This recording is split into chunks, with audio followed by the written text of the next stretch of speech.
First time niyang kakain. Ako first time ko din kakain. Hindi ko ba kumain yan dati?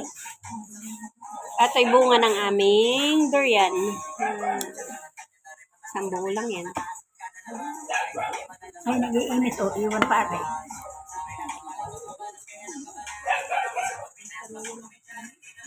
Ano nasa sa ilalim? Masarap ba, mama? Ano? Dali. Ilagay na rin sa aso. Dali. Ang lagi dun. Jura. Hindi ko rin gusto. Hindi gusto. Sarap eh.